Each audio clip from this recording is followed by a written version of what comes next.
Okay. Are we live? Yes, we're live. Okay. In that case, we'll call the February 3rd, 2021 meeting of Sacramento Housing Redevelopment Commission to order. Because the meetings are being currently held remotely, options for commenting include comments may be emailed to publiccomment@shra.org, and they will be read and recorded into the meeting during the meeting. Comments may also be made by phone by dialing 888-970-1444 to comment during citizens' comments. Agenda item, please call after the roll call is ended. To comment to a specific agenda item, please call at the beginning of that agenda item. Due to the fact we're using Zoom, I will be asking for comments from each member or looking for waved hands after each of the staff presentations.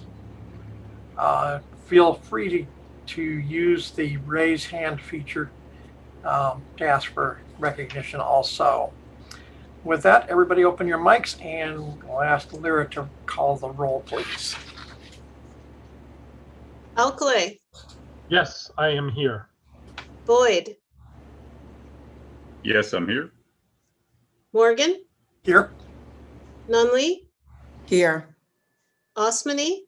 Here. Stajabu. Here. Starks. Here. Wu. Here. We have a quorum. All right, thank you. Items 3 and 4 will be presented together and voted together tonight. Is there any other changes to the agenda? Seeing none, the agenda is approved as submitted. Anyone interested in submitting public comments may do so at publiccomments@shra.org or call in at 970-144. One more four, okay. Lyra, is there any public comment at this point? No. Okay. Approval of minutes from December 2nd. Any changes to the minutes from the December 2nd meeting? See nobody waving their hand, so the minutes are approved as submitted. That takes us to business items. Number 1, the approval of loan commitment for Sage at Folsom Senior Development. Perfect. We have Jalen is here to give the presentation for this particular item. Jalen, go ahead. Thank you. Good evening, Chairman Morgan and Commissioners. I'm Jalen McQuillan, Housing Finance Analyst and Development Finance. Staff is requesting approval of a Home Investment Partnerships Program, also known as just HOME, loan for the new construction of Sage at Folsom Senior Development. Sage at Folsom is a proposed senior development to be located at Scholar Way at East Billwell Street in Folsom. The site is currently a 4.2 acre vacant lot and is surrounded by residential and commercial offices. The proposed project consists of 110 one-bedroom units, including a 2,601 square foot community center. The City of Folsom is a member of the Sacramento County Home Investments Partnership Consortium. The County Home Consortium consists of the unincorporated county in the cities of Citrus Heights, Rancho Cordova, Folsom, Iselton, and Galt, and receives a total of approximately $3.2 million annually. The City of Folsom's approximate annual share of Home Consortium is $90,000. The proposed commitment of $800,000 will utilize existing funds in the Folsom home allocation through fiscal year 2024.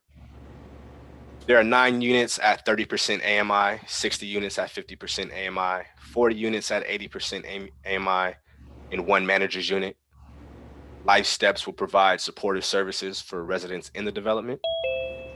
The project will be managed by USA Multifamily Management, Inc., a property management company with staff experience in operating affordable housing communities. In closing, staff recommends approval of the home loan commitment for the new construction of Sage at Folsom Senior Development. Staff is available for any questions you may have. Thank you. Thank you, Jalen. I like your background. Thank you. So, any technical questions from the commissioners? Cecile, go ahead. Okay. The one question that I had on resident services, it says that there is a request from Life Steps to take it from 20 hours a week down to 3.5 hours per week. And that seems obviously a bit drastic. I was wondering, why is that? Yes, we do have Darren here to answer that question for you. Darren, would you mind taking over? Yeah, hi, this is Darren Bobrowski with USA Properties Fund.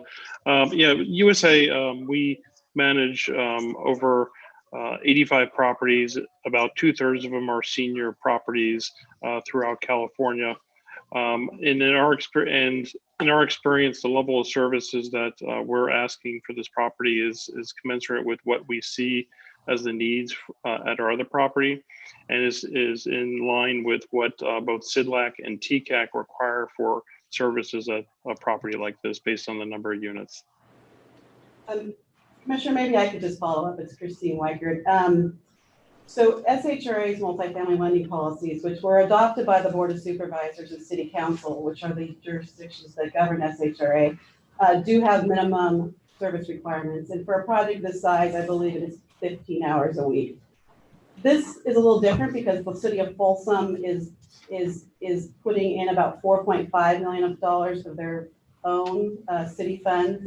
And because they're just part of our consortium, they asked us, the city of Folsom requested to SHRA that we allow a waiver for the resident service hours and for those to be reduced. So we did that based on the city of Folsom's request. It is a senior project, so I just want to make sure you're clear on that.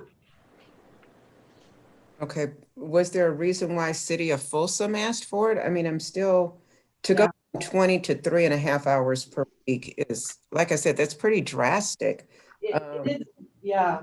So SHRA's requirements for services are much higher than other jurisdictions. We find that providing those services to the residents is a great benefit. They, especially even seniors, they need a lot of case management assistance, which is why we have established our service hours, but they are higher than others. I think the developer here, Darren, already spoke to you from USA Properties, felt that that they could reduce service hours would be beneficial financially to this project.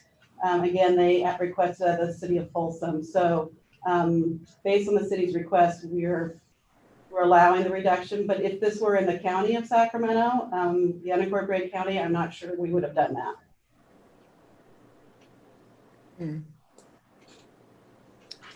So the only thing that I'm hearing is that it was a request made, and I understand from Mr. Bobrowski, I believe it is.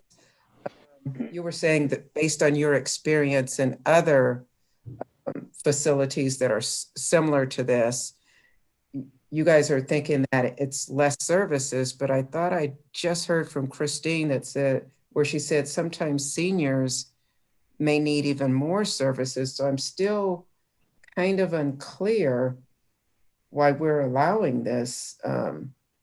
I feel a little uncomfortable. I could see a reduction, but going from 20 to 3.5 hours per. Darren, would you like to comment a little bit more? Yeah. So you, as I was saying, USA Properties has a significant ownership of affordable developments in California.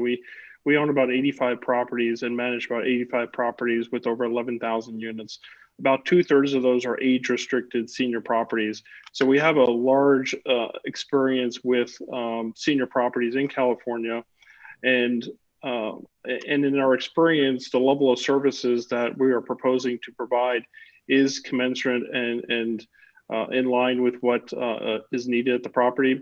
As Christina said, that SHRA does have a very high level of services, which exceeds what CIDLAC and TCAC requires. And in our experience, this level of services is suitable for the population. There is the financial aspect of increasing services to 20 hours a week would increase the funding request from the city of Folsom or SHRA to the point that they were not comfortable with funding any more subsidy into the project. Thank you. All right, any other questions? Christine, I have, yes, Stujabo, go ahead.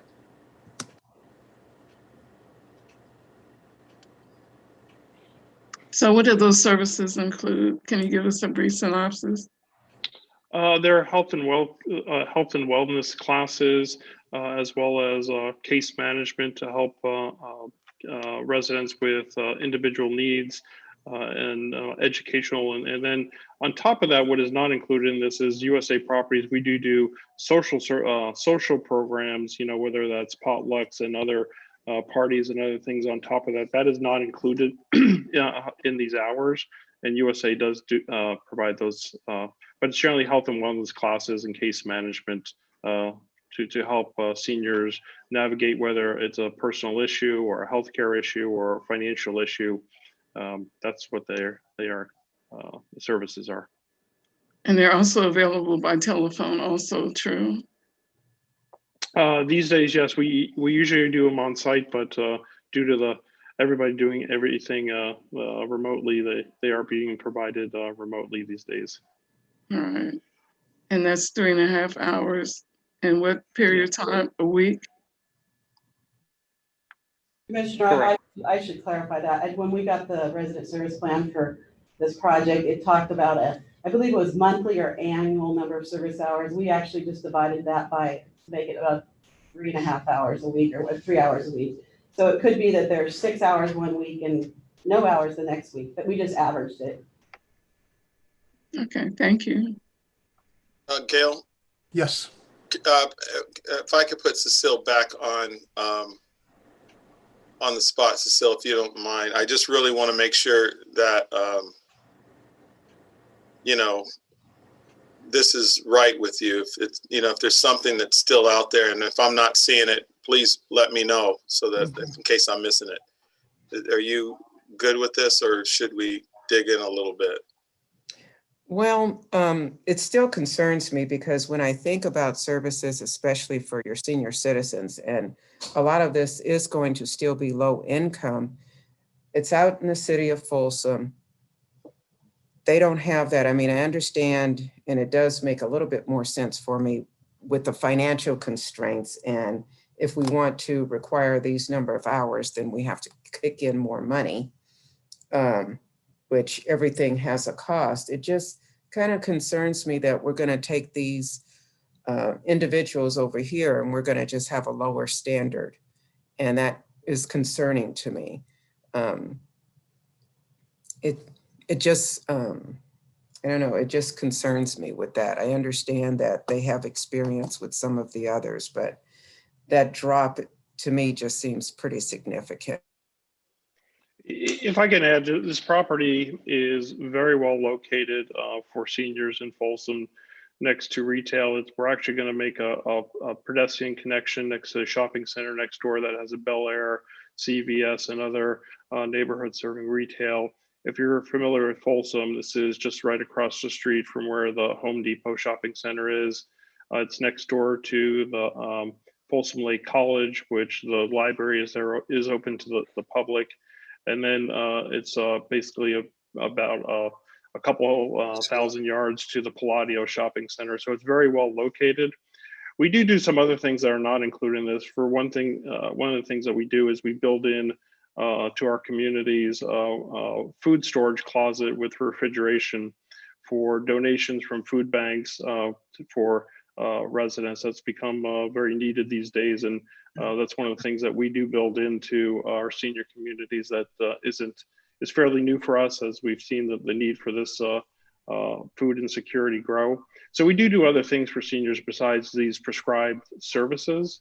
I think we provide a very highly amenitized, well-serviced community, and it's very well located in a very nice community of Folsom.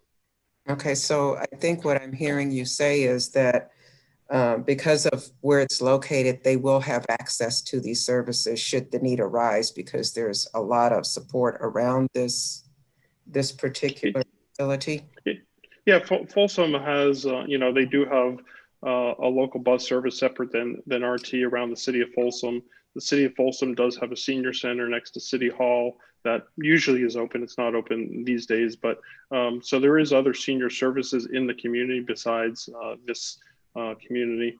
USA Properties actually built a senior community in that SHRA financed back in the late 90s called Willow Creek Apartments. It has a similar type of level of services there, and it's done extremely well. It's located right across from the Mercy Hospital in Folsom, if you're familiar with that. So USA Properties has a long track record of providing affordable seniors housing in the city of Folsom. Okay, all right, thank you. Darren, I have one question. What level do you support resident committees, and do you guys help make those things happen? We support resident committees through Life Steps if they organize those. We're not like some other organizations like Mutual Housing that comes out and organizes those. We provide, housing to people and these services. That's something that we don't do. Is we're not a community organizers in that sense, if that's what you're asking. Well, actually, I was just wondering about the support you would lend towards encouraging the residents to form one, but not you guys necessarily being part of it. Out of our 85 properties throughout California, there are some properties, I don't know the exact number, that residents have formed committees, and we respect and honor those and work with them. It's not something that's very prevalent in our communities. It may be a couple communities throughout California, but it's not something that's very prevalent in our communities. Okay. Now, I just would like to make one suggestion. And then maybe Christine, you can chime in if the timeline is if we're on a necessary timeline to move forward. I mean, given if this is a level of concern from the commission, we could always go back to the city of Folsom and check in with them to see about additional contributions so that we could cover the social services at a higher level. But I'm not sure in terms of timing, where are we in that whole path? The city of Folsom, the city of Folsom approved their subsidy commitment last week of the $4.5 million. That's committed.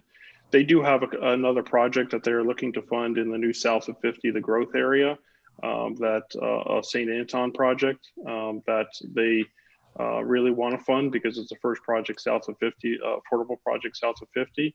So while we could ask them, I'm not sure their appetite for putting in more money because there is another project that has already applied to them for more money than they currently have. I think, Darren, what Michelle's suggesting is that we put in more county home funds to the project. Well, we need to talk to the city of Folsom because it is, their share is about $90,000 a year. So we need to see how that would affect them over time. But I think we're open to going back and talking to them about that. So you're muted. I was just about to say, I would appreciate that if you have the time. I don't want to put extra constraints on the staff, but yeah, if you could at least ask about that, because I went and just looked at it and it is like 59% low income or very low income. We could go back to the city and have those conversations and then, report back as to the outcome of that. One of the things I know is that seniors do age in place. And while, the beginning of the project is very different after several years where you have people whose needs do change over time and seniors don't move. I mean, our experience tells us that. So I think it's worthy enough for us to at least have that conversation and talk to them and see exactly what agreements we can come to. I really do appreciate that. Thank you so much. We have the time to do that without interfering? Yes. Okay, yeah. Cool. Unless there's an objection, we will postpone this to a future meeting. We'll continue the item. Okay, it is continued then. Okay. All right. With that, I thought Barry had a question or something. I missed it. Yes, thank you, Cecile. I don't have the raise hand option. I was trying not to cut you off, Gail, but you went kind of quick. I'm sorry. I do No that. problem. We're going to revisit this, but two questions I had in regards to the services that are offered at the facility. Were they not being used by the residents? And so was that a part of the decision making from the city of Folsom?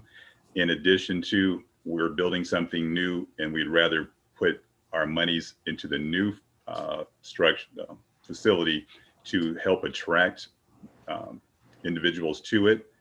Or was it that from the old facility that those services just weren't being used, so Folsom looked at it as money's not being well spent?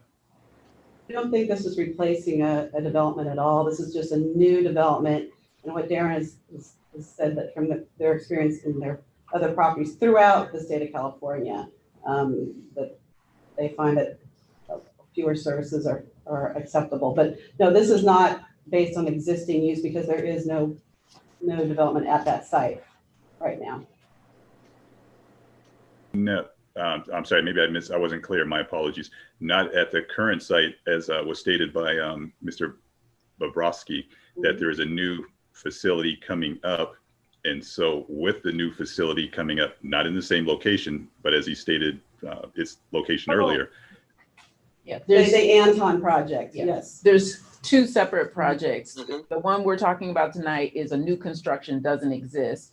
And what Mr. Bobrovsky was talking about is, in addition to that, the city is looking to build, to work with an affordable developer to build another affordable housing development. They're two separate things. So sorry. I thought we won a prize or something. I think Barry, I'm not speaking for you, but I think you said that. You know, I think Barry, if I'm correct, there were two items, and I think that was not being confused. I think what was, and I might have the same question, having to do with, just, where is this project, to the city of Folsom? How important is this project to the city of Folsom? Is it just as important as the other project? That's, I think, at least, because we're aware that there's two projects. And it sounds like they voted already on the project that we're discussing. They've come up with some, here's what we're willing to pay, blah, blah, blah. And I think Cecile brought us, our constituents, our Lachelle and staff's constituents. They want to make sure that we're making sound judgments on, and, being resourceful and whatnot. So it was on Cecile's face, and I couldn't move because the eyebrow was just right there. It was like, I'm not comfortable. And I think that if we go back, and it sounds like staff said we're going to go back, it's not only kind of performance, but it really is us measuring, seeing if we're, can we, squeeze a little bit more? Can we? And that's just us doing our due diligence, isn't it? As board people, just saying if we could squeeze a little bit more. It's not anything against Darren and company. You guys have all rock and rolled, but this is really about us just making sure that we're getting the best for our constituents. I can tell you your staff does a great job of squeezing developers.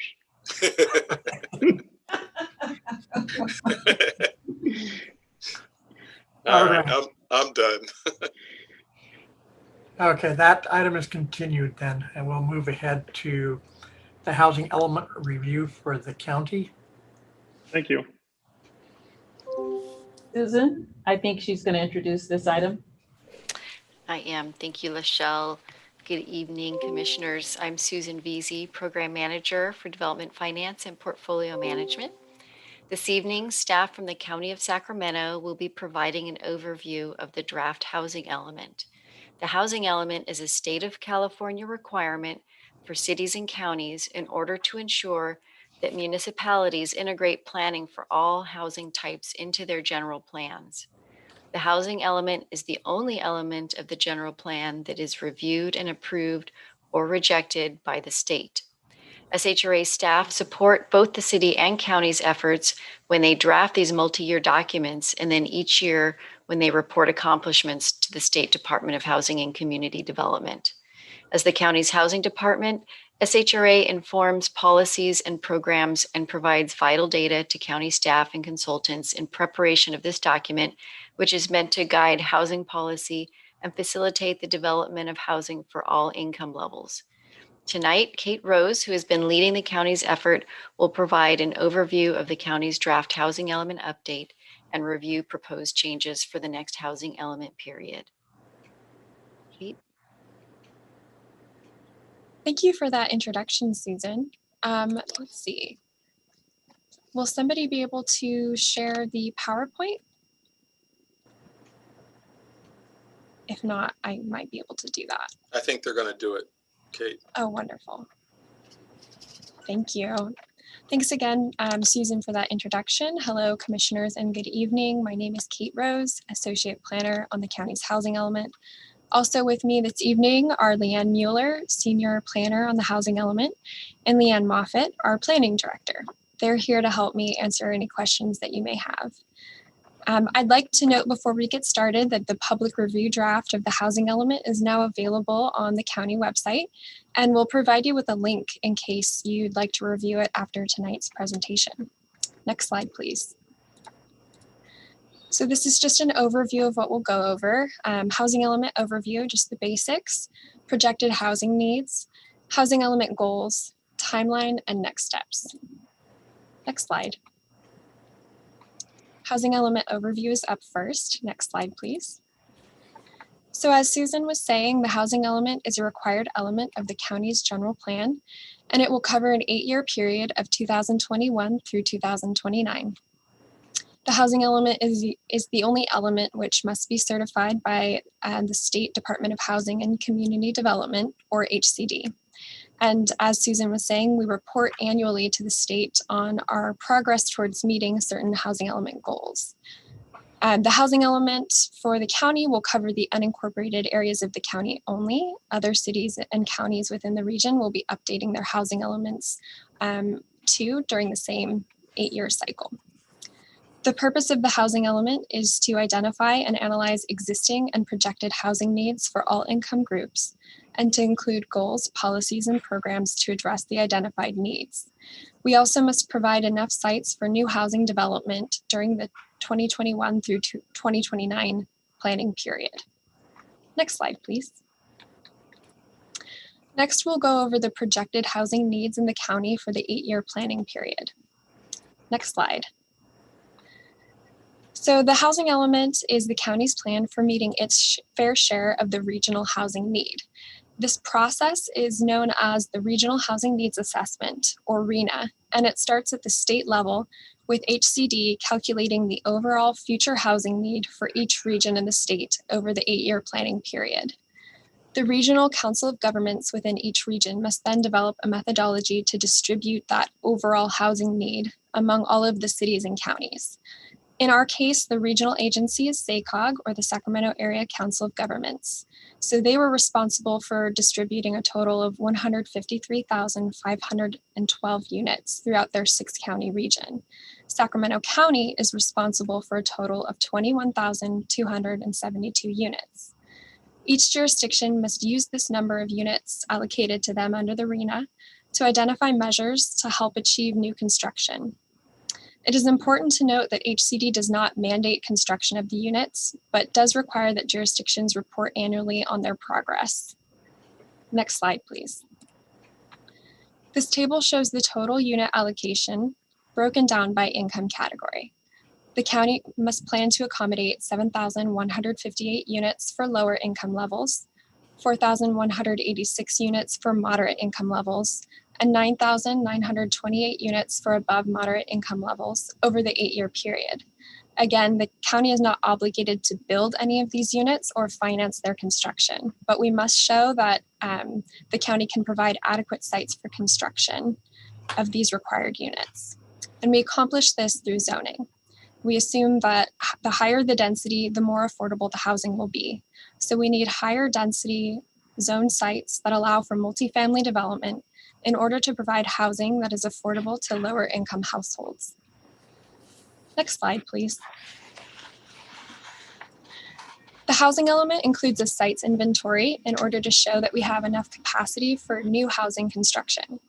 As a part of that inventory, we can use vacant sites that were in previous inventories. We can use appropriately zoned but underutilized sites that are not technically vacant. We can use commercial sites because the county allows multifamily uses by right in our commercial zones. And we can use certain master plan communities which have been recently adopted and that we can reasonably expect will develop during the 8-year planning period. In preparing the sites inventory, we have identified a shortfall of the RHNA requirement for lower income sites. We'll talk about that a little bit more on a later slide. But for now, next slide, please. In addition to providing enough sites to meet our RHNA, we must also be mindful of where those sites are located. Specifically, AB 686 mandates cities and counties to affirmatively further fair housing. To meet this requirement, the county must take action to ensure that sites identified to meet the lower income RHNA obligation are not concentrated in areas of high segregation and poverty, but rather are in high resource or opportunity areas. This slide shows the TCAC HCD opportunity area map, which depicts the opportunity areas in Sacramento County. The darker blue indicates a higher resource area, and the lighter blue indicates moderate resource areas. The green or yellow depict low resource areas and areas with high segregation and poverty. You'll notice that communities like East Arden Arcade and Fair Oaks have some darker blue or high moderate resource areas, while communities like North Highlands and South Sacramento have some more green and yellow or low resource areas. You'll also see that this map shows rural communities like Cosumnes in the southeast area as being high resource. However, as these are rural areas with less access to transportation, job centers, and other amenities, they would not be good candidates for high density zones or multifamily to meet our lower income RHNA needs. Next slide, please. So next, I'd like to briefly cover some key housing element policy topics. Next slide. The county's housing element identifies 7 goals that collectively address the availability of, affordability of, and access to housing. Each goal has its own set of policies and programs needed to achieve that goal. I've listed all 7 of the goals on this slide, but this evening I'd like to focus on Goal 1 and Goal 5. Goal 1 is providing an adequate supply of land for housing, and Goal 5 is providing and maintaining housing affordability. Next slide, please. Because the county does not have enough appropriately zoned land to accommodate our lower income RHNA, we have included Program A1, which is a countywide rezone program. This program commits the county to completing a rezone of about 160 acres of land to allow for enough multifamily uses by right in the county. This program also states that the rezone will identify sites in those high and moderate resource areas that we identified previously. Please note that the target date on the slide should actually read May of 2024. Apologies for that typo. Next slide, please.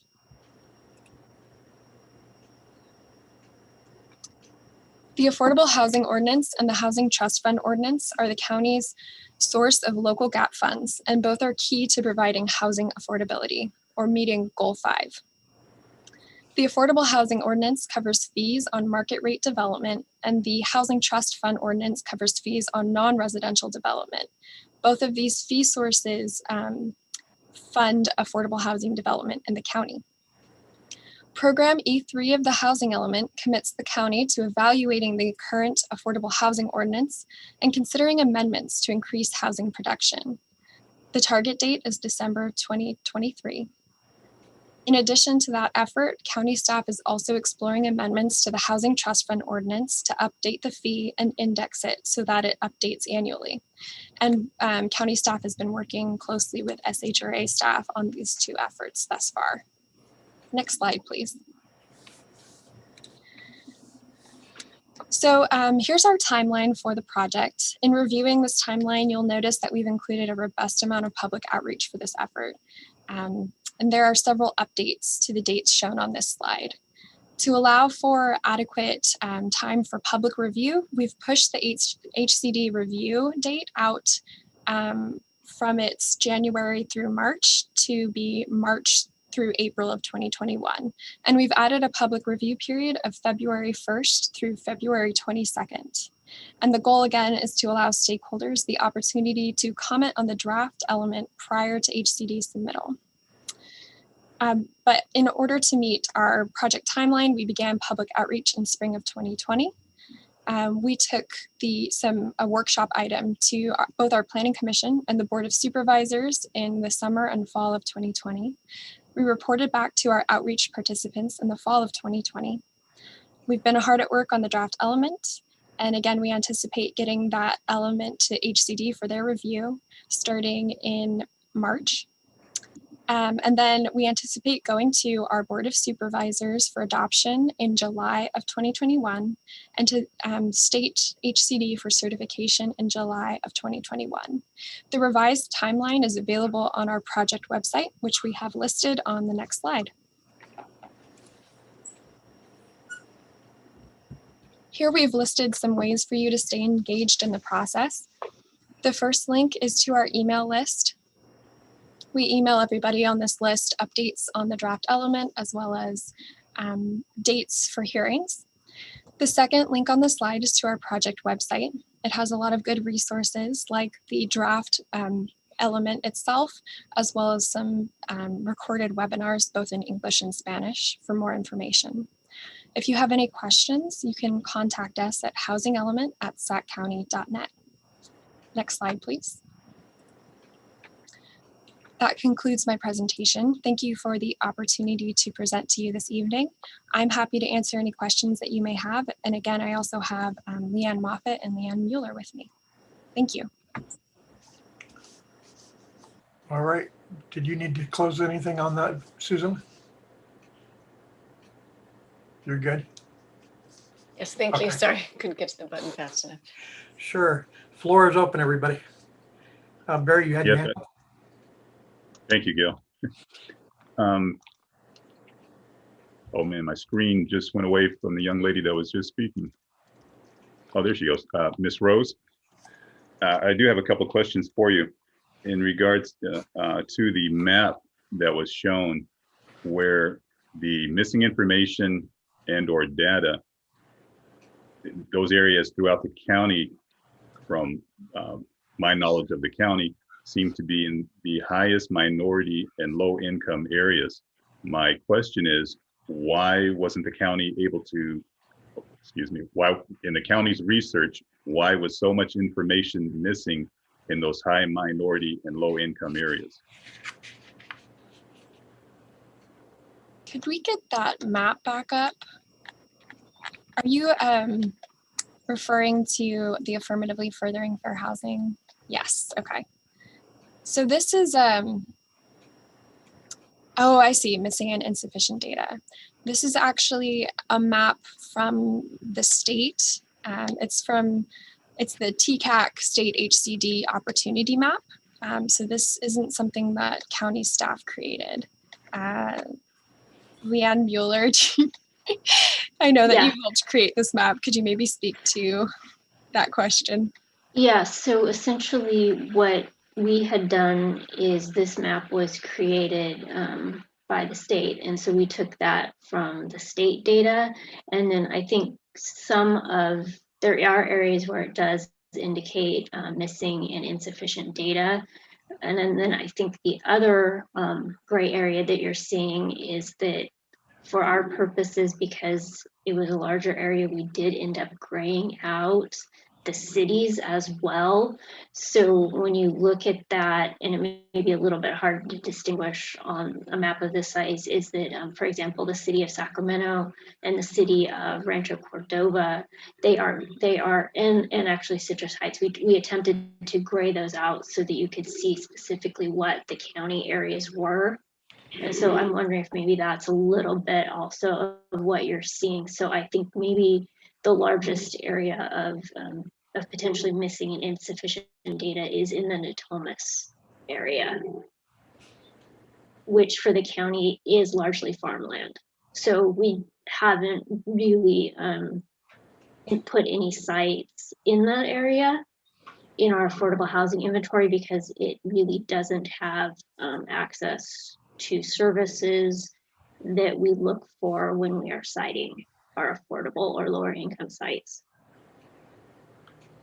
I understand your explanation now. Oh, I'm sorry, I'm hearing my own echo, sorry. I understood your explanation. Well, two things with that. For this presentation such as this, wouldn't it have been better for you guys to have created a map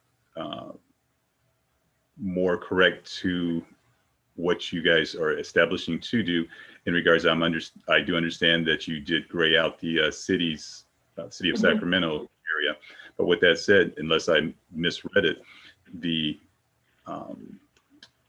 amount of housing is a city-county joint effort to fill not just a SACOG as region, and then it dropped down to both county/city. Or did I misunderstand that, as this presentation is simply showing for county only, the county's only responsibility and not including the city? Correct. I should tell you, Commissioner Boyd, that in about a month, we're going to have city planners here to talk about the city's housing element, and they'll be just focused on the city of Sacramento exclusively. Fantastic. My opinion, going forward, really print out our state on this document, the shaded area of the missing information and missing data. So maybe I'm the only one, but so the clarity is there. So again, to me, it just looked like, yeah, wait a minute, why is the higher minority and lower income areas missing data?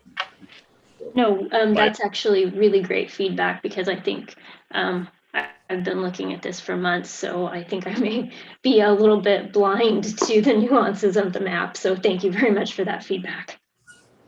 No problem. Thank you. Okay. I'm going to second Barry's motion while I'm waiting for somebody else to say something. Yeah, I'm going to second that emotion too. Okay, a better map would do us all better. Any other question? Daryl, go ahead.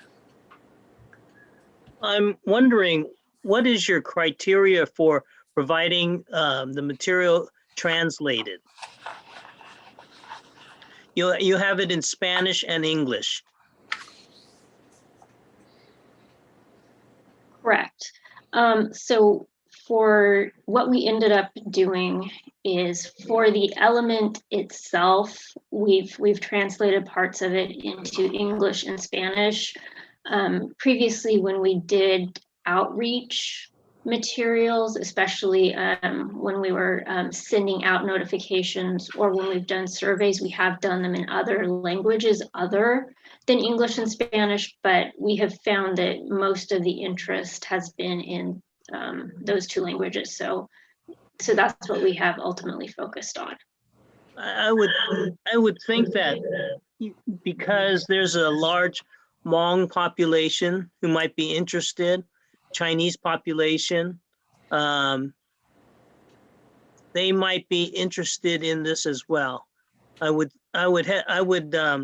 charge you with checking on the populations and see how many speak foreign languages. Thank you. Thank you. No, that's a good, if I could, Gail. Go ahead, Sam. I'm commenting on everybody else's comments. Don't you hate people who do that?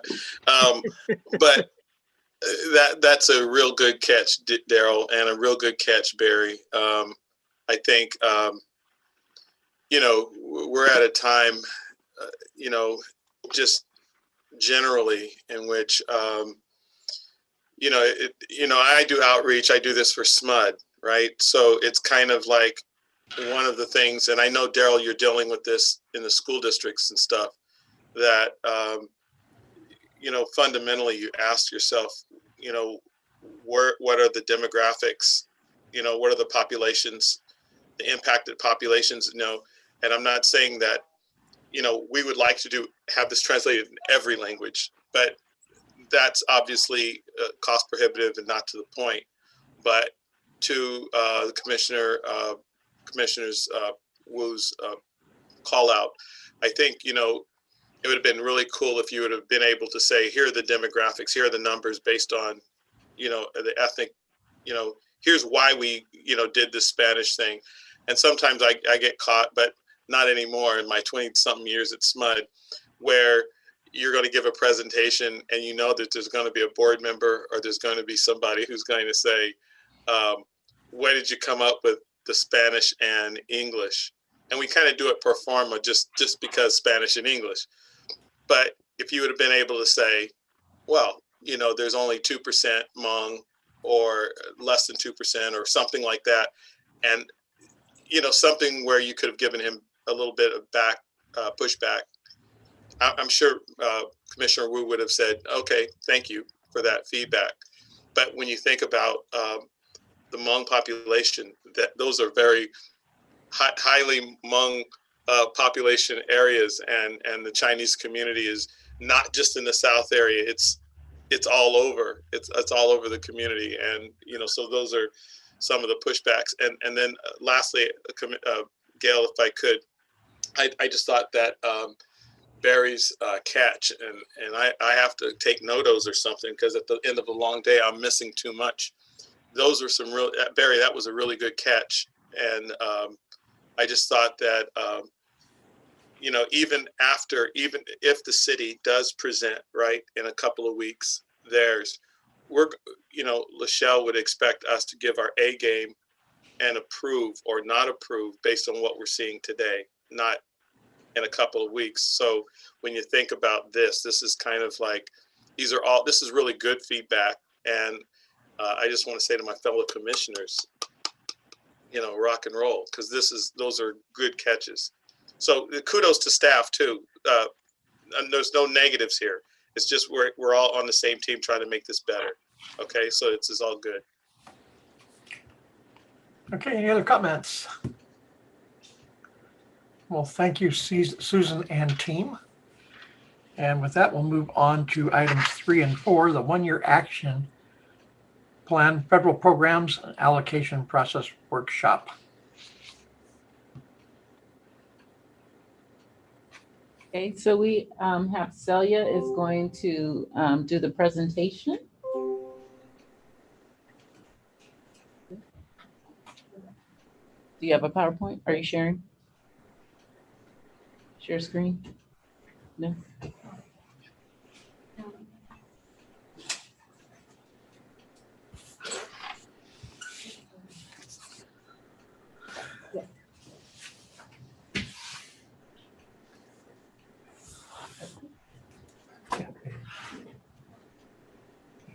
Happy New Year. Always good to start a new year with talking about money. So I'm gonna, I guess, yes, please.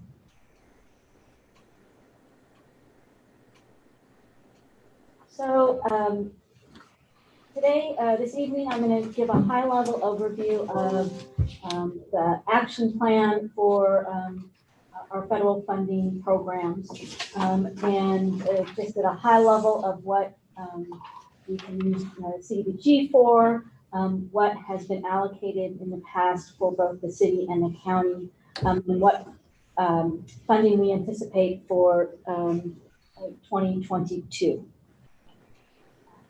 So CDBG at a high level, every 5 years we prepare an analysis of impediments. It's an analysis of impediments to fair housing, and you heard Kate talk about that in the housing element. So it's a very important research and data document that then gets incorporated into the city and the county and their housing elements, as well as it provides us direction how we as an agency as well help to further fair housing. That information also gets incorporated into the Consolidated Plan, which is our 5-year plan to address a variety of goals in our underserved and disadvantaged communities. And so these were adopted in 2019. The Consolidated Plan, our overall strategies help to create ladders of opportunities for low and moderate income residents. And we do that in 3 different areas around affordable housing, providing funds for multifamily and such programs as our emergency repair program. We also provide funding for public facilities and infrastructure. Those are our community centers and libraries, et cetera, as well as for making neighborhoods and communities more accessible, specifically with pedestrian and bicycle improvements. And then, of course, we also provide much needed funding for services and public services, senior services, and homeless shelters are ongoing funding. There are 3 main national objectives that any program in CDBG or program or activity that is funded needs to meet. So it must meet one of these 3. First is that there must be a benefit to a low and moderate income community. So that means that if it's funded in a neighborhood that it is primarily residential and that 51% are low and moderate income folks. So there are communities, census tracts in the city and the county, which do meet the low and moderate income criteria, but may not be primarily residential. I'll just say in the city, an example may be around the Army Depot. So there is, if you look on a map, if you look at our CDBG eligible areas, it is eligible, but it is not primarily residential. So just as we evaluate projects, we have to dig a little bit deeper than just if it's an eligible area. The next other criteria could be meeting low and moderate income clientele. So these individuals or households must be below 80% median income. So the easiest is to think about would be at a homeless shelter. So we provide funding to a homeless shelter, and all those individuals are below 80% median income. The other is Meals on Wheels. So most or all of those seniors who are receiving that Meals on Wheels food are below 80%. So that program provides, for example, Meals on Wheels is providing a service, and those individual clients are eligible because of their income. Excuse me. So I'll just say, so for example, they may be fed out of a community center. That community center may not be in an low income area, but all of those clients that they are serving are low income.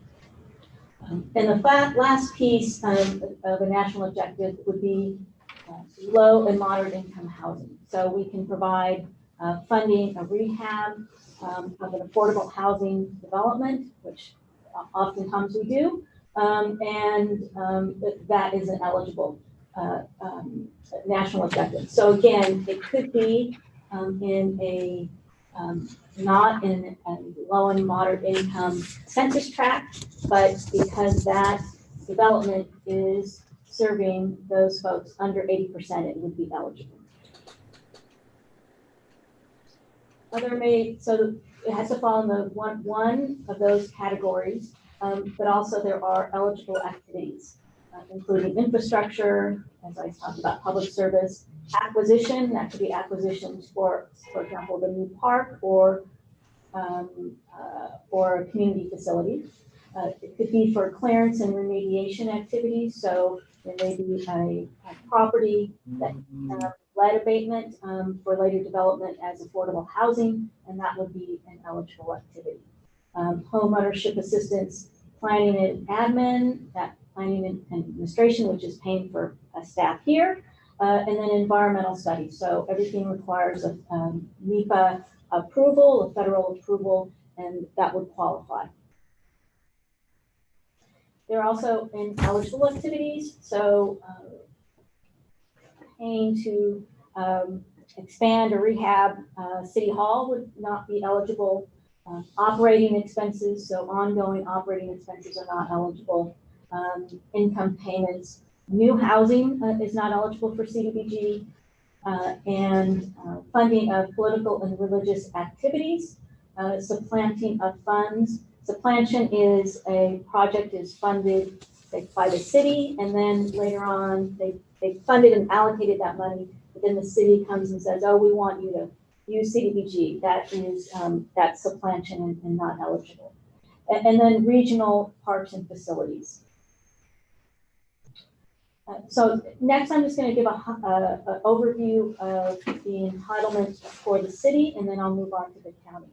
So we receive federal formula entitlements for in 4 areas for the city: community development block grant, home, which you heard Christine talk about just a bit ago, emergency solutions grant, and housing opportunities for persons with AIDS.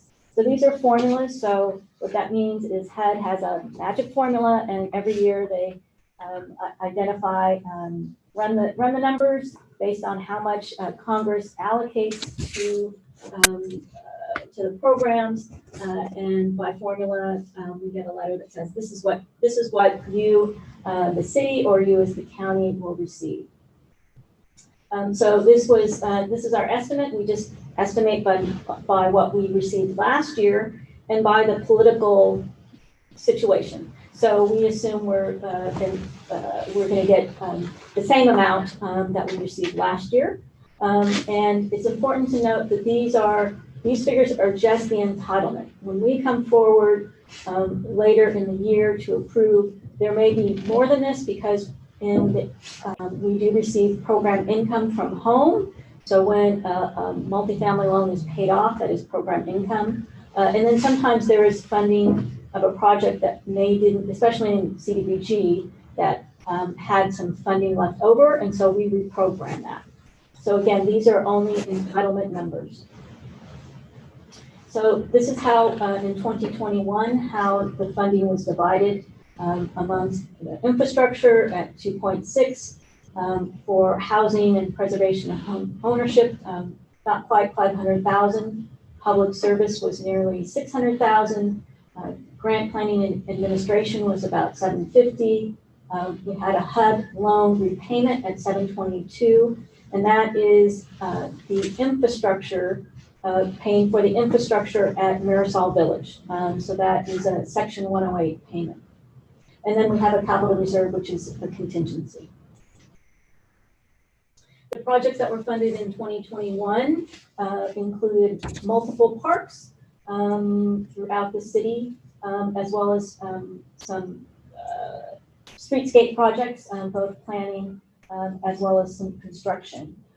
Just want to point out the reason we fund so many park projects is in our neighborhoods, disadvantaged neighborhoods, parks, their funding to improve parks comes from new development. And so these are all in built out neighborhoods, which therefore do not have access to what they call park impact fees. And so that is why we see a lot of park projects.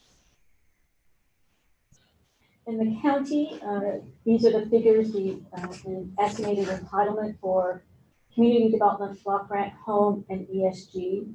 You'll notice that that HOPWA is not on this list. The city receives HOPWA and distributed both in the city and in the county. So don't think that those services are just limited to the city. So CDBG, we estimate at nearly 6 million, home at 3.2, and emergency solutions grant at about 500,000. This is how it was divided up last year. So 2.3 to infrastructure, 1.6 to housing, public services is a little over 800,000. Grant and planning and administration, a little over 800,000 as well. Agreement cities, so at 463. So there are 3 agreement cities, and I always the memory jogger is the big cities, which are Folsom, Isleton, and Gulf. and they are agreement cities. And so they are, they choose to be part of our, as an agreement city, rather than applying to the state for their own allotment of CDBG. We are responsible for taking in that money from the federal government and then allocating it to them and to their projects. So that's what the agreement cities is. And then we also have capital reserve as well. In 2021, these are the projects that were funded. So a little bit broader, including a little bit of parks and streetscape projects, some high level ones, Watt and Arden, which are, these are two which are leveraging funding from our Sacramento Area Council of Governments, so SACOG. So leveraging funding is always very important for us. We do see Gibson Ranch Regional Park, and you're probably asking, well, wait a minute, you said that regional parks are not eligible. The exception is for ADA improvements. So ADA improvements can go in a regional park. Their eligibility is because they are meeting ADA accessibility, which we have found is a significant need throughout the city and the county. All right, so the process is we meet both at the city and the county together and identify preliminarily some projects. Highest priority are projects, continuation projects. So we that could include a project that is under design and now is ready for construction. So we look at everything. The city brings their projects and the county brings their projects, and we have a discussion. In January, we come forward and talk to you, as well as the board and the council, to receive their input. There might be a new project, or they want to say, we really continue to support these other projects which are coming forward. Then in February, we'll continue to meet with city staff and county staff. There may be projects that have come up by either the board or council that we will evaluate to determine their eligibility and if they can be done in the 12 to 18 month time period. And then we come back and have another community meeting in March, April with what those ideas are.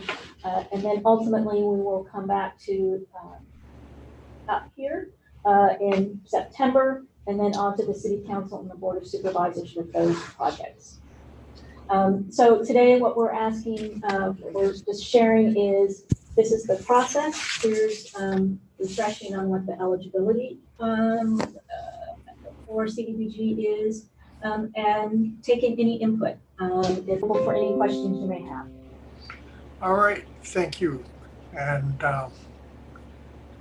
any commissioners have a question? Barry, go ahead. Hello there, and thank you for the information. I do have a question, two questions in regards to the Meals on Wheels. Let me find my question real quick. Oh, the as you stated, there's the facilities for distributing the meals may be in, say, an affluent area, but they're servicing all individuals who qualify for Meals on Wheels. Okay, great. My question is, so for the folks that qualify for the Meals on Wheels that are coming from an area from where they qualify, are those areas, have you guys found that those areas just don't have a facility to distribute there in the community for where those folks live versus coming out of their community to go get the meal? Or it's Meals on Wheels, I understand it's a delivery process, but sometimes I believe it's available for pickup as well. I may be wrong there, but at the same time, the gist is can we find a facility in the area of those being served so we can employ, I won't say we, but the opportunity for employment is there from the individuals in the community to which is being served. So those dollars that are being generated to those in a more affluent area will stay will actually not stay, but come back in or come into the lower income area. So my question, long-winded way to say, if there are facilities in the area that is servicing the individuals that qualify, can we make sure we have a facility that's going to distribute the meals there? If not, case sera. Before you answer, let me ask the second question, what'll tie it in. Well, actually, no, let's ask the question anyway. The second question is, there was $363,000 for homeless activities. If you would expound on what are homeless activities? Thank you. So maybe it wasn't meant to be quite so literal on the Meals on Wheels. So just that, I'll refresh my memory of all of the sites. So those would be what we call them congregate sites, where usually it's a community center, and that's where they are. Just Meals on Wheels is just doing two things. They may be using it as a distribution site, so folks eligible would come in, pick it up, but it also could be, again, a distribution site for home delivery. I'd have to look, but I'm thinking most of those delivery sites are in eligible areas, but in the off chance that there may be one of those sites that is in a non-eligible CDBG area. I just wanted to kind of have it as an example, and so I was more than happy to look to see where all of those congregate sites have been, we work very closely with Meals on Wheels around, and we can look into that. But I wouldn't say, I'm just going to guess, but my sense is that most of these sites are in income eligible areas. So, but I will check on that, Commissioner Boyd. Mm-hmm. For instance, I know one of the congregate sites is actually our elderly high-rise that we have for our seniors. And it is a congregate site where the seniors can come down and actually, pre-COVID, actually have their meal there in the dining room with the other seniors. They do look forward to that interaction on a daily basis. But Meals on Wheels, basically, all the meals are prepared at their central kitchen. So the county contracts with the service provider, and that particular provider prepares all of the meals, and then they either go out to individuals or they go out to congregate sites, but they are not prepared at the congregate sites. Does that start to get to your question? Because I think you were also asking about, opportunities and, at the sites. Yes, thank you for clearing that. It just registered the kitchen is the old gym or multi-purpose room off of 40 something to where all the meals are cooked.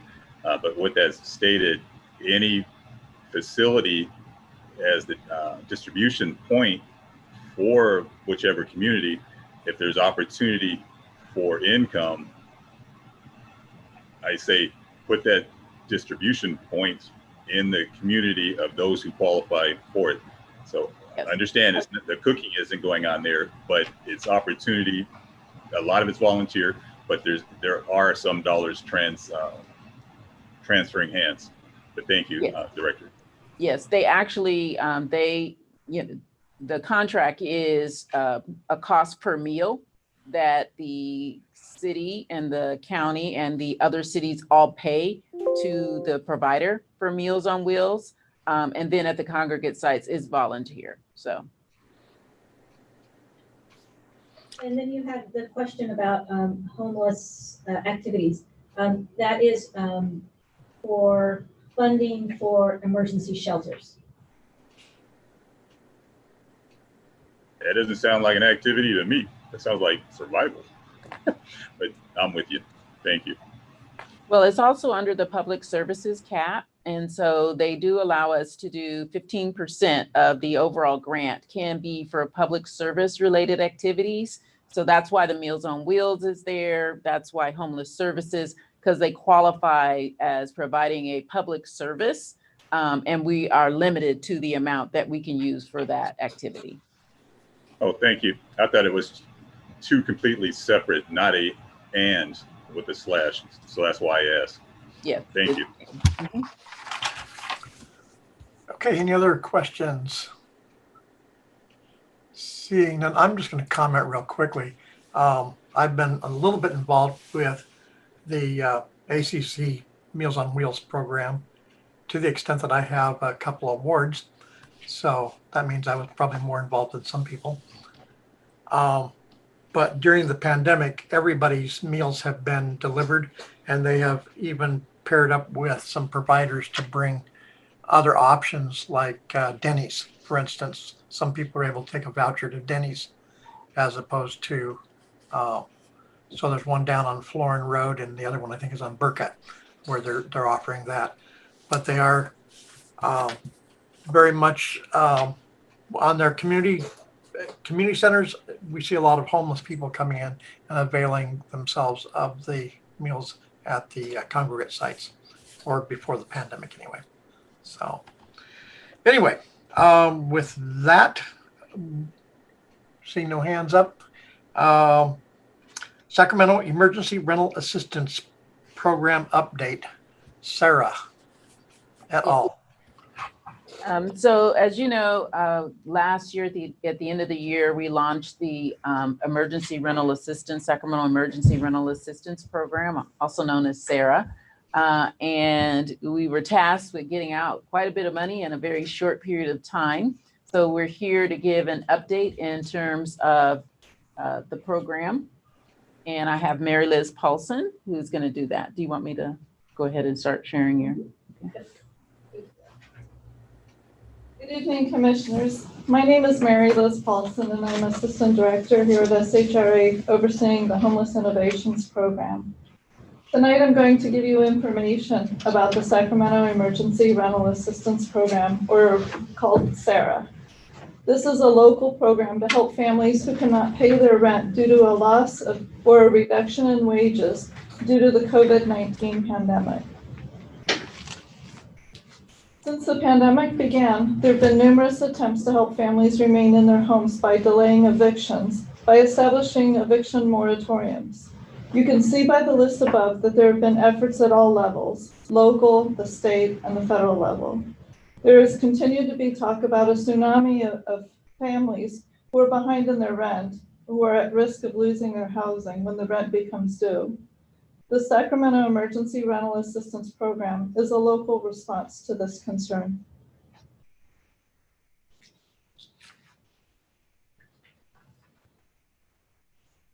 So here's some information about the funding that's been made available by the city and the county for the SARA program.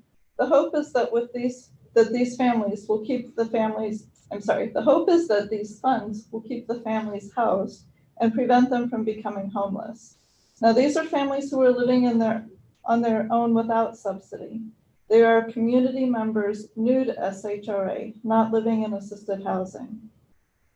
The application period for housing assistance opened on October 20th and closed 3 weeks later on October 29th.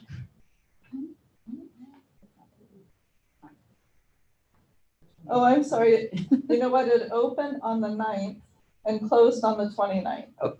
So a typo. Thank you for questioning that. So it opened on the 9th, closed on the 29th.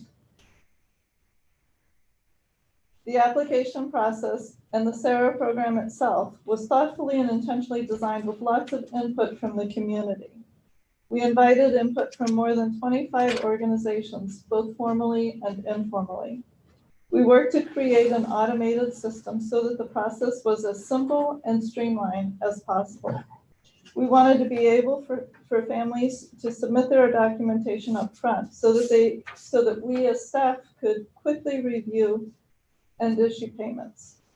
The website was available in many different languages.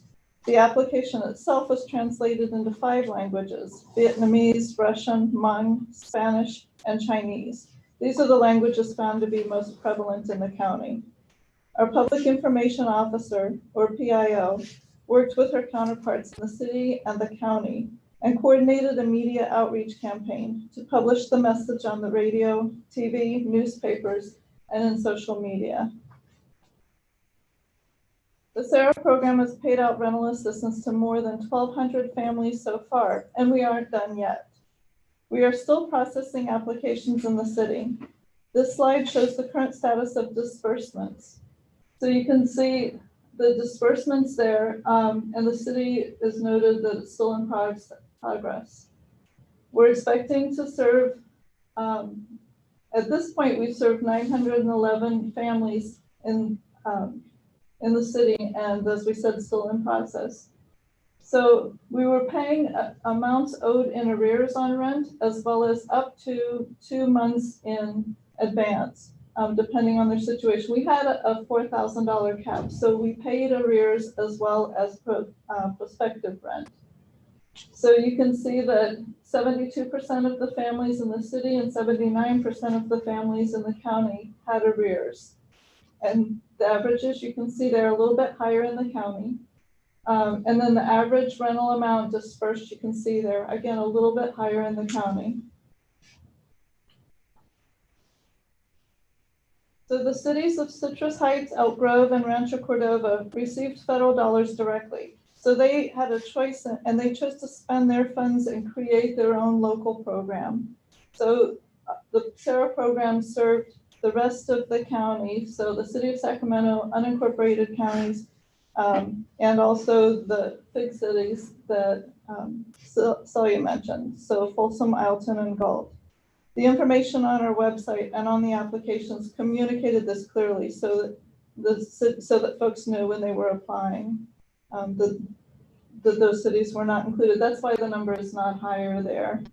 You can see that we received 4,472 applications, and about 500 of them were from the excluded cities. So, and then you can see the breakout. We had about 2/3 of the applications that came from the county, with about 1/3 coming from the city.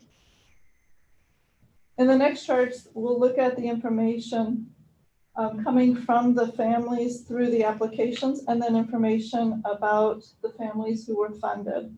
So on the left chart there, we have the total applications, the 4,200 number, the cities that, the next chart is showing the families that were funded in the city, and then the families that were funded in the counties. So when we met with the community groups in advance to receive their feedback about launching the SARA, one of the recommendations we heard repeatedly is that we should prioritize those families most in need, including families with minor children and families with extremely low income. Here you can see how many families we served with children. And it's interesting and notable that all of the families served in the county had minor children, remembering that we had more funds and we're serving more families in the city. So you can see all of the families in the county is 300 as opposed to the 600, over 600 that had children in the city. In the county, 84% of the families assisted were extremely low income, and about 76% of those in the city. Here you can see the family sizes that were assisted compared to the applications received. The average family size for assisted families in the city was 3.0, and in the county was a little bit higher at 3.6. Here's the breakdown of families by race. It's interesting to note the bright green there is other. This includes two groups, folks who identified that they were multiracial, and when people filled out the application, they could multi-select what race they were from. So they were represented by multiple options there, then they went into the other, as well as people who self-identified as others. So that's why it's a little bit larger than you would normally think. This chart is showing the age of the head of the household. So not surprisingly, the largest group for the age of head of household is 35 to 54.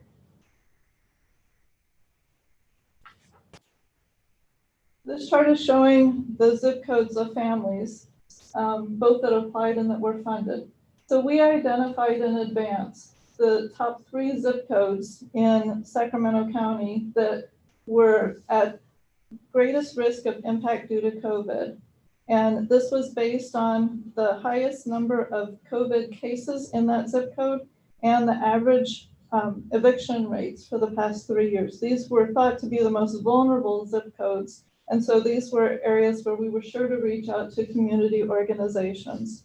Here we can see that when we identified the top 3 zip codes where assisted families resided, the targeted zip codes were represented. So you'll see the targeted ones are orange. And so when we looked at the top 5 for the funded groups, the city and the county, that we were successful in identifying those zip codes, capturing those folks. So the last slide is just showing some of the feedback that we received from the folks that we helped. And I think you can look at those, but one that really touched me is the one right in the middle. It says, this program has allowed me to catch up with my rent and focus my attention to the future and training for a new career at 61. My career has been eliminated due to coronavirus. I'm a 40-year career corporate travel consultant. So lots of folks had stories and lots of relief. This was right at Christmas time for many of the families, so really made an impact then also. We are now beginning to launch a new phase of this program using state and federal dollars. So we'll be coming back at the next commission meeting on February 17th to tell you more about that. This completes my presentation and I'm available to answer any questions. Thank you, Mary Liz. Sure. Questions of commissioners? Mr. Boyd. Hi, just a quick question, just at your numbers, the city's still being served, so just doing the math, you guys still have to process 579 applicants, or is that 579 families that will be served or serviced, excuse me? So the assistance that we have it's a dollar amount that we have. So at this point, we don't know how many families that represents. So I'm not sure where you saw the 500, but we'll continue until we run out of the funding. In the presentation, it showed that the city has serviced 911 families with a total of 1,490 applicants for the city. And that's where I did the math. Got it. So that's why. But yeah. You answered the question because of the funding itself. Right. Not all of the families that applied are eligible. So we will not be able to serve all of the families for that reason, as well as funding. Thank you. So I see you have your hand up. You're still muted. Thank you. Sorry about that. On the slide that was broke down by race, could you go back to that slide? Sure.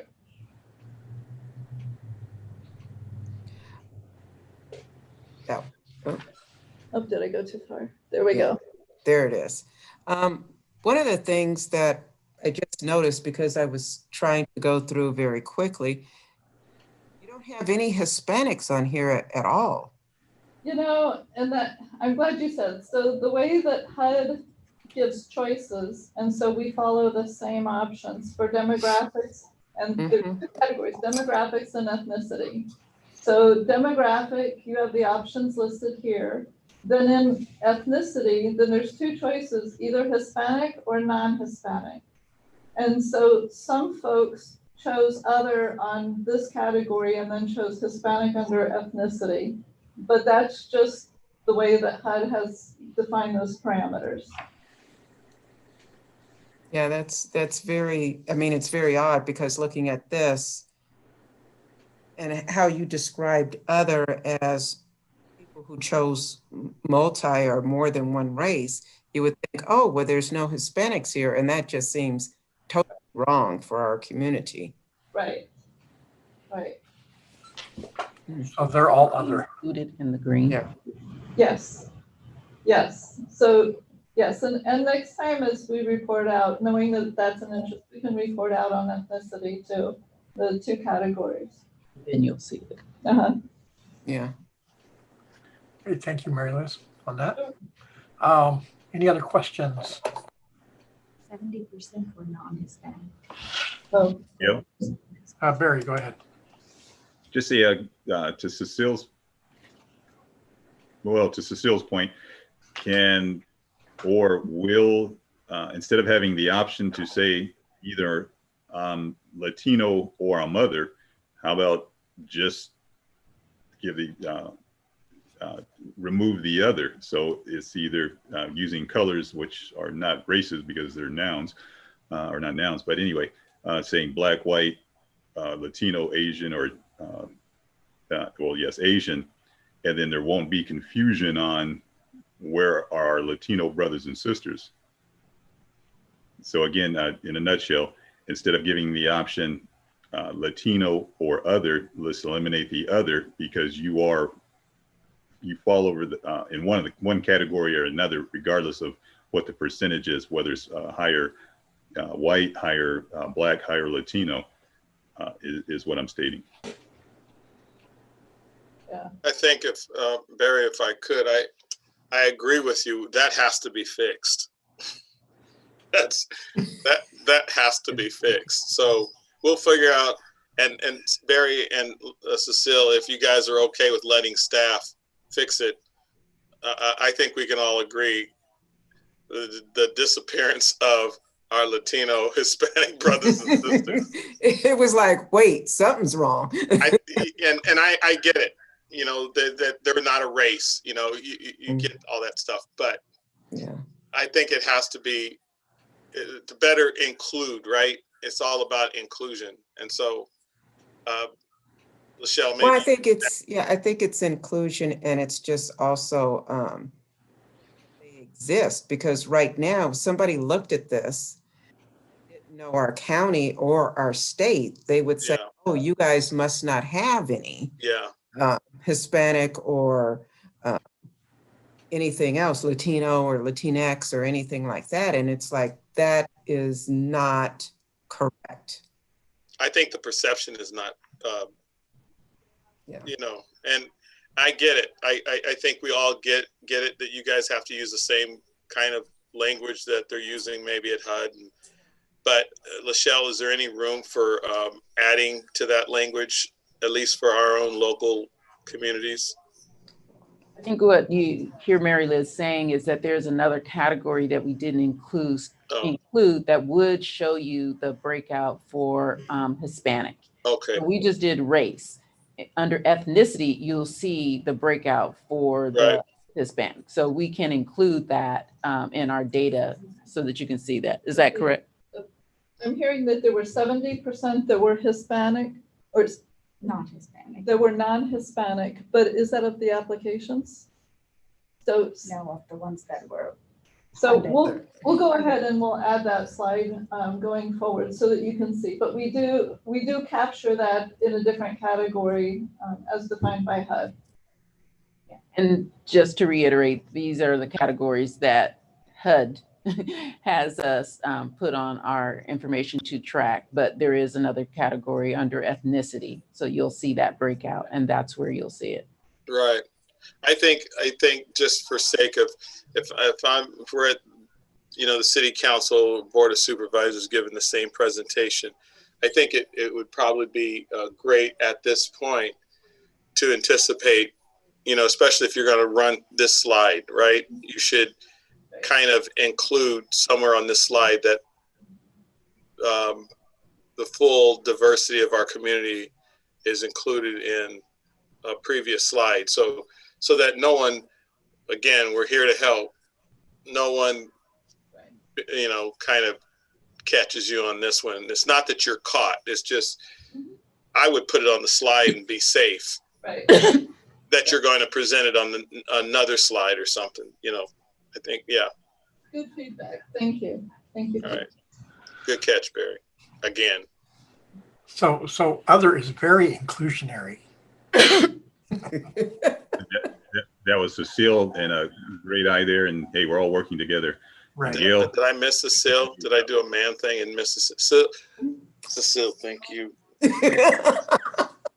I don't do that, Cecile. You know how guys get credit for the things that women do.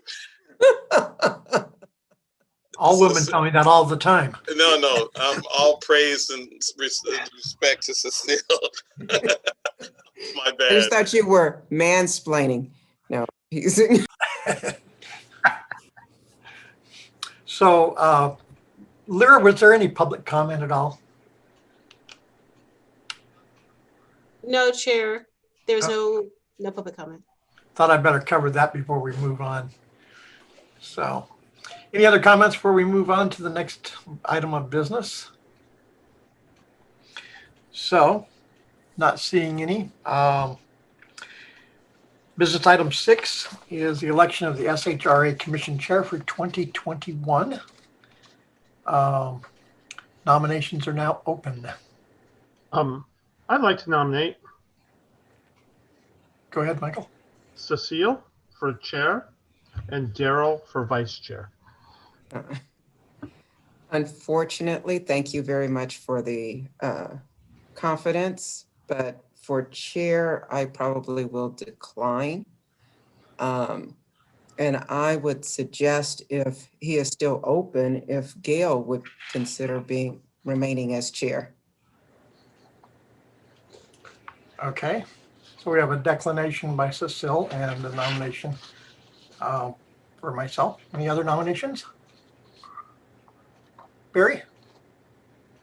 well, it doesn't look like everybody's moving so quick. This looked like last year's time of nomination. It was like whoever wasn't paying attention got picked. But with that said, since everybody's now paying attention, I do further back. At this point, I'm going to say we're only doing nominations for the position of chair right now. Right. I'm piggybacking Cecile and taking absolutely no credit, but totally following Cecile nomination for Gail as well. That's how you do it, Sam.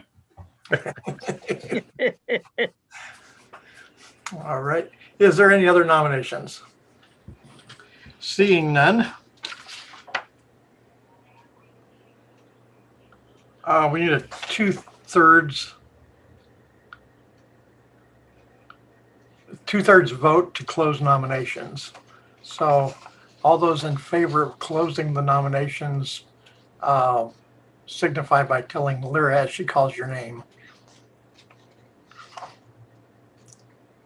Alcalay? Yep. Boyd? Aye. Griffith? Morgan? Aye. Osmany? Aye. Nunley? Aye. Jabu? Starks? Yes, close. Yeah. Wu? Aye. The motion is carried. Okay, that takes us to a vote. I got to read my notes here. So the clerk will ask each member for their vote in the chat feature, and we'll count the votes. May I add a little bit of additional instruction? I was hoping to lock the chat so that it would only come to the host. However, you will have to, if you're comfortable with this, you will have to select ITAV, the host, so that your votes will only go to the host and not to the entire group. So I guess the vote is yes or no tonight. We can also just do a roll call if you're comfortable with that. Roll call. Sure. Yeah. Do a roll call. No, I like the chat. I've already voted. So there is an objection. I voted too. I'm in the chat. I did the vote. Is that how you do it? Is it in the chat? Go to chat, pick IT and say yes or my name, one or the other. So that's where the vote is, and you put the name in? Yes, please.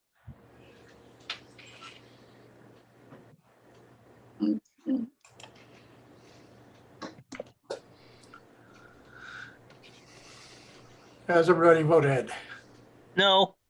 Okay. Like the Pirates of the Caribbean, everybody votes for themselves. Make sure you hit enter, Sam. Yeah, thank you, Barry.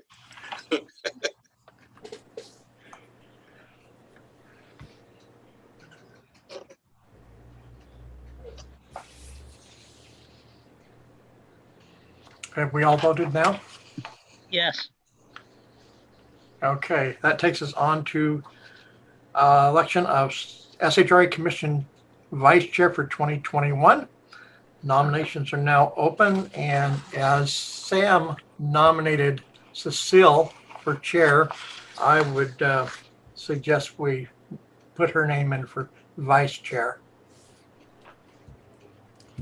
And nominations are still open. Okay, all right. Barry. Cecile. I'm sorry. Can't even see. Two nominations. Can I do two nominations or one? You can do two. Well, let's go with the Yahtzee. Jasmine or Jasmine.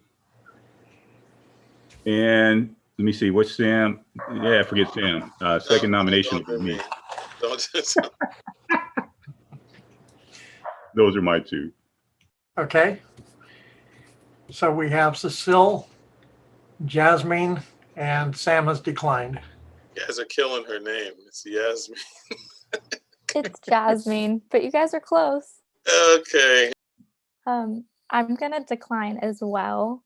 I just accepted a new position and I started my first day yesterday, and so I'm not sure what my schedule is going to be looking like going forward. Okay, we'll honor that. Congratulations. Thank you. Daryl. No. I thought you were signaling you wanted to say something. No, I wanted to talk. The thumb was for Jasmine. Okay. Or is that Yasmin? Yasmin. You had it right the first time. It's So Jasmine. it's Jazz. Jazz, yeah. See? I screwed. Hey. That's okay. My fault, Cecile. I should have paid attention when you were talking. Don't listen to Sam. Okay. Any other nominations? Quick question, Cecile. Did you say yes that you did want the chair, or you were saying no that you did not? I said no to the chair, yes to the vice chair. Sorry, that's what I meant. Okay. Right now, we only have, if I understand it correctly, we only have one nomination for vice chair. Are there any other nominations? Close it. Nominations are now closed with affirmative vote of 2/3 of the members. Lyra, roll call, please. All right. Alkalay, Yes. Boyd, You're muted. Muted and my whole screen went away. Yes. Morgan, Aye. Osmany, Aye. Nunley, Aye. Sajabu, Aye. Starks, Yeah. Yes. Wu, Yes. Nominations are officially closed. It goes to a vote. If everybody's comfortable with it, we will vote by roll call. Anybody opposed to Objection. that? Pardon? Objection. Okay. Same manner in which we voted before. Sure. Everybody please vote by chat to IT.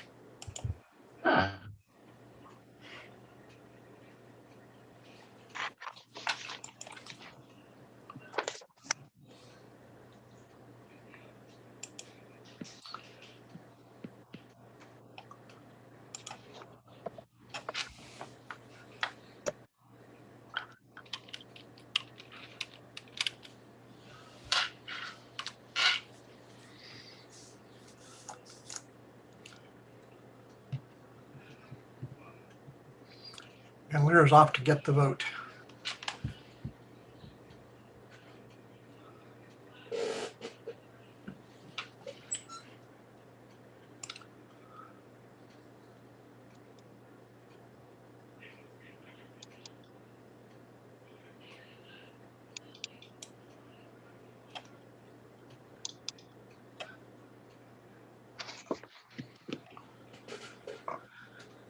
Okay, has everybody voted? I give Lyra a chance to come back. She's probably got to run about 40 feet to get to her desk. Okay, maybe about 60 feet. Welcome back, Lyra. Thank you, Chair Morgan. I'm sending the messages directly to you so that you may announce them as we have in the past. So I don't have a tally, but I won the position for chair. And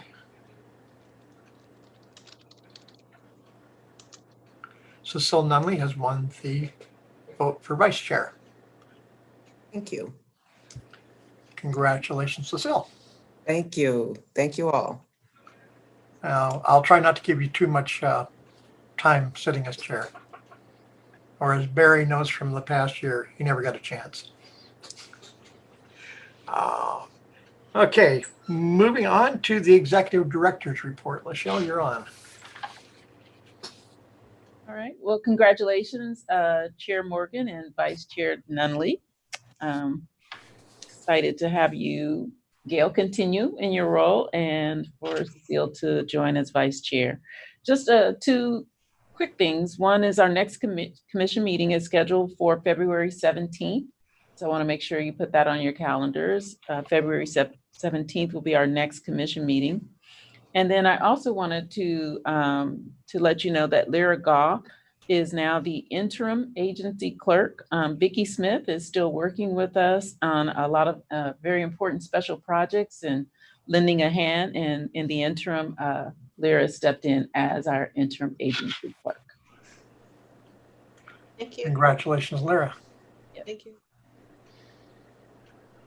More money? Does that mean more money? I need money. Sam, Do I have more money? Sam. Okay, all right.